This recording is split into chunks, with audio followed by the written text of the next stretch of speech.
দাড়ি রাখলে বালা বউ পাইতা না। না আমরা বইয়ে বইয়ে সিরে না সবাই, আপনি না খেল বালা বউ পাইছেন।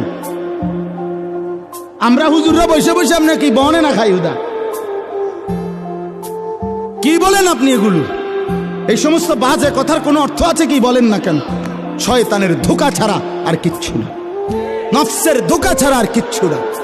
কেন ছেড়ে দিবেন আল্লাহর নবীর সুন্নাত? হাসরের ময়দানে কেমনে দাঁড়াইবেন বাপ? নবীজি সাল্লাল্লাহু আলাইহি সাল্লাম জিজ্ঞেস করবে, উম্মত 23টা বছরে আমি তোর কাছে ইসলাম বুঝাবার জন্য পিঠটা ঝাঁঝরা করে ফেলেছি তায়েফের পাথরের আঘাতে। আমি পেটে 2টা পাথর বাঁধছি ক্ষুধার কষ্টে। আমি দান দান শহীদ করেছি উহুদের ময়দানে।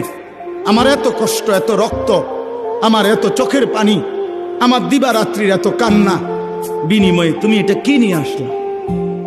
তখন কি বলবেন? কি বলবেন বাবা?